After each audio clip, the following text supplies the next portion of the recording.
Hayyee hordoftoota koo baga nagaan gara chaanaalii kootitti dhuftanii. Chaanaalii kootiif warra haaraa taatan chaanaalii koo kana subscribe gochuudhaan na deeggaraan jedha.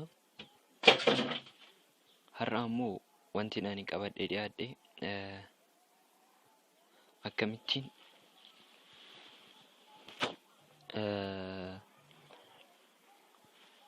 yoo bilbila keenya irratti yoo internet fayyadamnu application baay'ee jiru kan internet access ta'an jechuudha.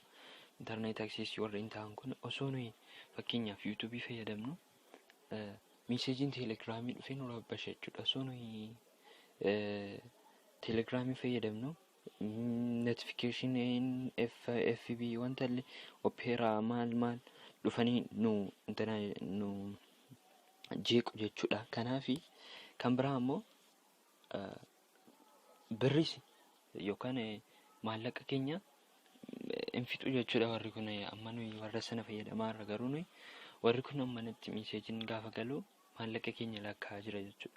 Kanaaf application formaata ta'e isin qabadhee dhiyaadheera. Applicationichi maqaan isaa NetGuard jedhama. NetGuardidha.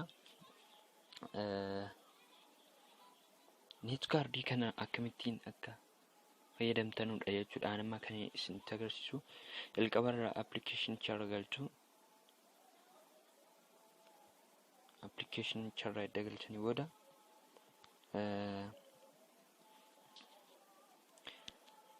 applicationicha irra application isinii fida. Application garaagaraa isinii fida. Isa booda isin maal gootu? Amma fakkeenyaaf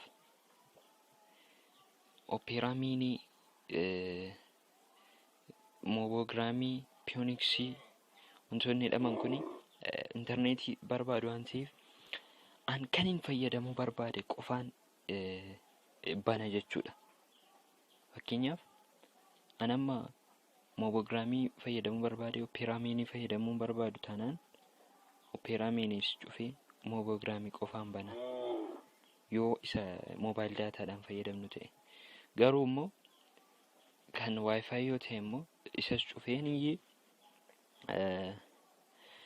kan Mobograamii qofaan fayyadamna bana jechuudha. Mobograamii qofa fayyadamuu yoo barbaade isa booda wantoonni biraa dhufanii nan jeeqan jechuudha. Isa booda free taanii fayyadamuu dandeenya jechuudha. Amma kan koo kun baay'een jara banaadha. Amma warra kana cufee